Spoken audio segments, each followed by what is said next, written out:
Hey YouTube, we're back with a scary story time slash get unready with me. If you're scared of stories, go grab holy water, spray that around the room, and grab your Bible if you need to. And they're not that bad, they're just scary things that's happened to me in my past. So let's get the spooky music going and let's get started. The story starts very innocently. I was a kid going to get some water, like any other kid. I was thirsty in the middle of the night. Yada, yada, yada. I go down the stairs. I go get my water, and I turn around. When I turn around, what is there? A man. I'm like, there shouldn't be a man in my house. You know what I mean? Like, I took a step back, and I didn't realize, well, this man starts talking to me, right? And I'm a kid, so I'm half freaked out, half maybe I should hear him out. What? I mean, like he doesn't seem bad, but he didn't look normal. He looked blurry, if that makes sense. Keep in mind, I've never met this man before in my life. I didn't know who he was. So I'm getting water. He's there. He's talking to me, and like he's telling me things, and I start to freak out. I think he told me his name and like why he was there and stuff like that. I go upstairs. I start screaming, panicking. I'm like freaking out because I'm like, yeah. Like this guy should not be here. Like, it's not normal. Anyways, I'm also taking my makeup off with an elf makeup melting cleansing balm. In case you're wondering. Anyways, I start freaking out and I'm running, bolting like Usain Bolt up the steps to get my parents like attention. And I get to my parents and I start freaking out and I start telling them, hey, guess what? There's a man downstairs. And obviously my parents freak out and they go downstairs to investigate. And they're like, there's not a man. I was like, holy shit. I was like, oh, don't put me in a psych ward. I swear I saw a man. And they were like, there's no man. Like, that's not possible. I just had a conversation with him. And, like, we're going back and forth. Again, I was really young, so a lot of this is based off what I was also, told slash kind of remember. Because I was really young. And, again, I'm telling my parents, I saw a man, I promise I saw a man, I saw a man. I start to describe what this man looks like. And I said his name to my dad. My dad lit up. He was like, ain't no way. Guess what? That man was one of my dad's friends from his home country that had passed away that same day. Why is he in the house? Well, there was further explanation. I guess my dad left out a picture of him and a glass of water. I grew up Catholic, so we were super spiritual, super aware, so it was always a no-no to do things like that because it does attract spirits. And my dad did a big no-no, and that is why that man ended up coming to the house. I'm assuming to say goodbye. It was so weird that he showed up to me and I saw him. As kids, we're very susceptible to that stuff, if I said that right. But that's my earliest memory of seeing a parent, like experiencing anything paranormal. Now, that's a light story. And while I'm done with this light story, I'm a double cleanse, because, girl, we double cleanse. I went to school to be an esthetician. Honey, we're double cleansing with the oil. But wait! There's more! Hang on to your seat, baby! Cause this one's a screamer! Meanwhile, I'm gonna tell you guys the second story that's creepy that has actually happened to me. This second story takes place when I lived in an apartment by myself. I moved out of my parents' house when I was 19. I moved out. I don't recommend any of you moving out young if you don't have to. I mean, save the money, stay home. Well, anyways, I moved out. I was not smart. I'm moving in this apartment. Everything goes well. Everything goes fine. Everything goes neat. So I thought. A couple months in, I start noticing in my apartment that lights start flickering. And I was like, okay. And I also started to notice that my neighbors were fighting a lot, especially during the day. Like fighting, like excessive, like yelling and all that. As that kept going, weird stuff kept happening around the apartment. By weird stuff, I mean I would turn off a light, I left the bathroom, it would turn back on. I was like, who the fuck just turned that shit off? And it's like, hello? Anyways, that happened, right? That was the least scary thing that happened. I started noticing the door started closing by itself if I left them open. My cats were very picky because keep in mind, I lived with my dog and my cat at this time. My cat was very skittish. My cat would literally just like he would be on his cat tree and he would be like, and he'd be like, nah, I'm good, cuz. Then my cat left to live with my mom. Once my cat was living with my mom, I didn't have that alert no more. My dog was too dumb to tell me. She was not going to tell me. Anyways, it keeps getting worse, but it gets around the time where I'm almost moving out. I had about 2 months left. At the 2-month mark is where shit got real. By real, I mean things started to show themselves. And keep in mind, by this time, I had a boyfriend and he would stay over. And as he would stay over, we started fighting a lot. The neighbors were fighting, we were fighting, weird shit was happening. Dude, I swear apartments are scary because the energies are infinity and what surrounds you ultimately starts to consume you, which is crazy.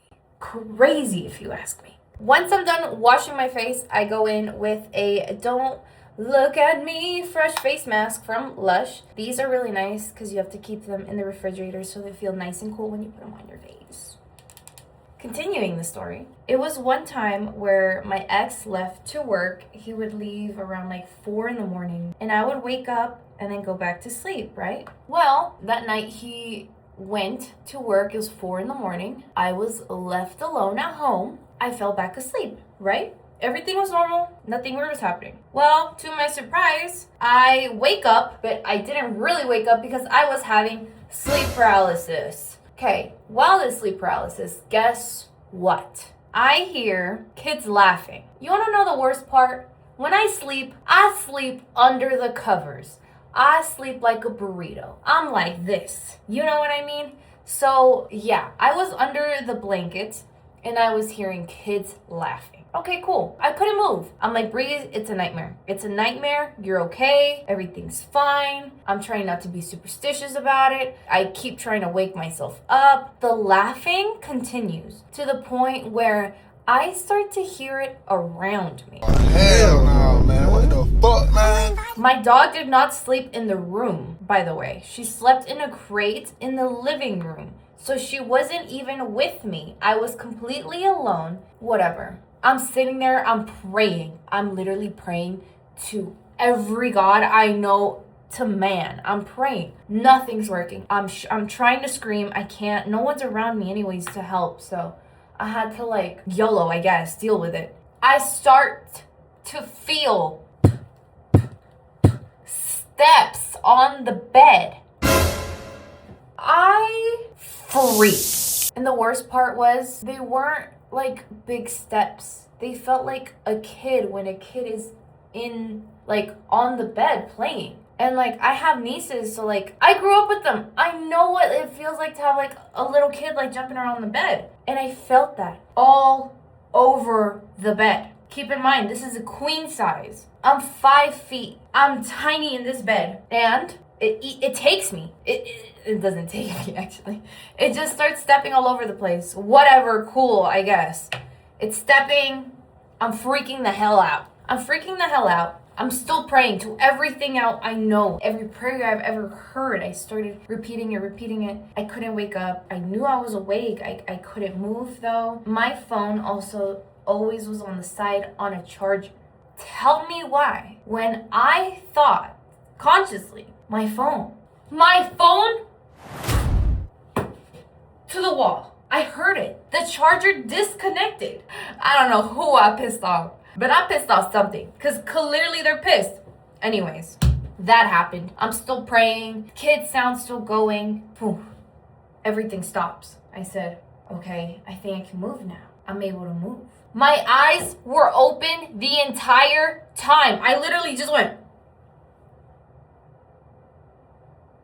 my phone on the floor with the charger on the floor disconnected. Well, anyway, that's nice. I ran to get some damn holy water. I got holy water. I started praying. I did the all over the walls and everything. I even started playing the Quran on YouTube. That's how scared I was. This isn't even the worst part. This isn't even the worst part. It started happening every single night. Every single night that I was completely alone. Never when my dog stayed with me, and never when my ex was with me. The last night I had sleep paralysis was by far the worst and the most traumatizing. By far. This day, I signed the contract or whatever that I wasn't going to come back, that I was done. I went home, I did my routine. I started praying a lot because sleep paralysis isn't normal. And I remember, like, you gotta remember, the apartment's a lot of energies. So I'm only assuming these energies are coming from these neighbors that are always fighting, causing us to fight,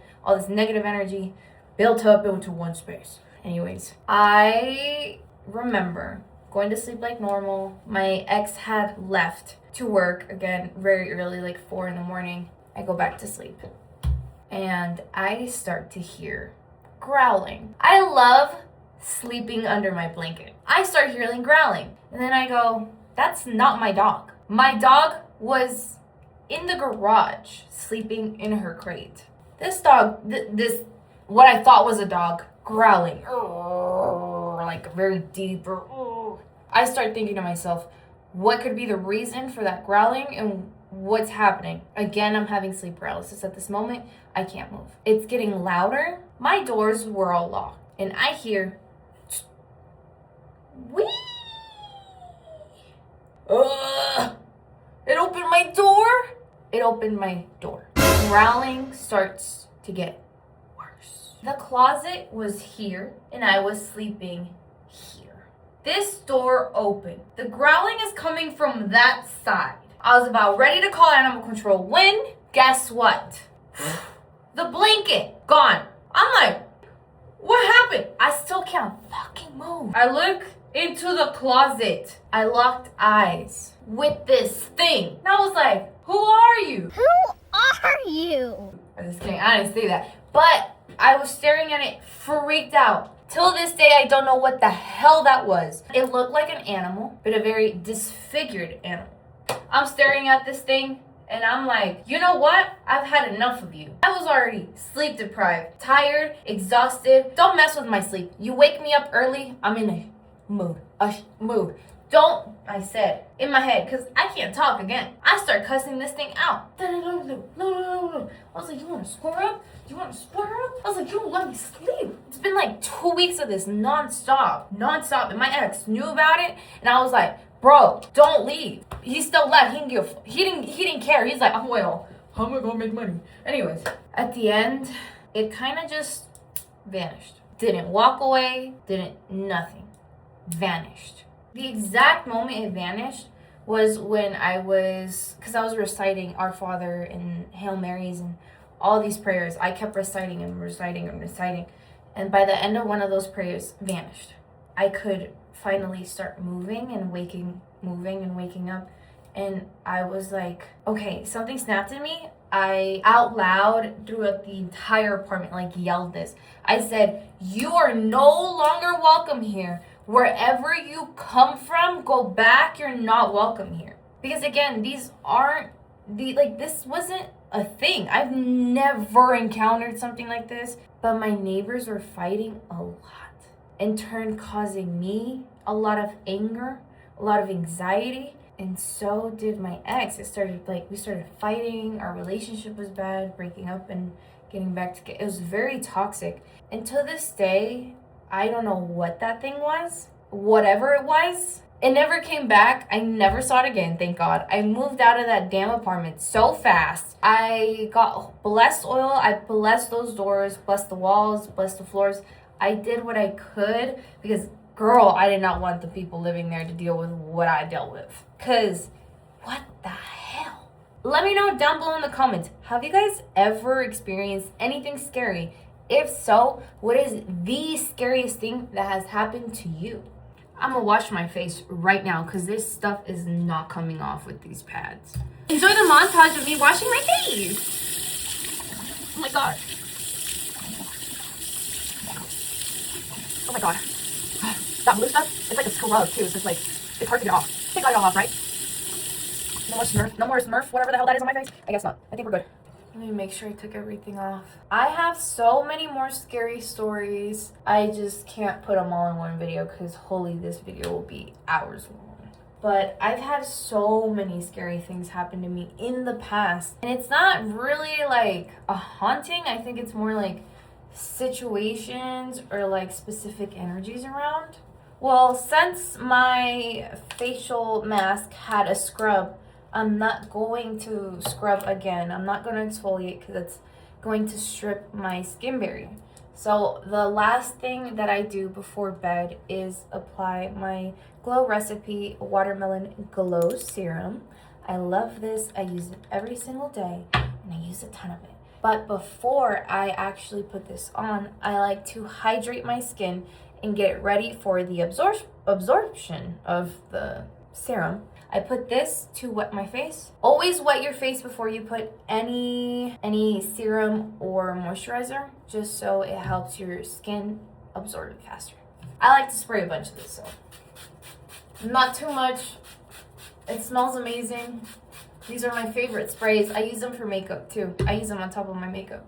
We're ready for bed. We just gotta put PJs on. But other than that, this is the end of the video. Comment, like, subscribe. Do your thing in the comments. Let me know what was your favorite part of this, or if you're scared of me. But let me know in the comments, and I will see you guys in the next video. Hope you guys don't get sleep paralysis after this. I'm just kidding. Stay prayed up. Without God, we're nothing. Remember that. Bye.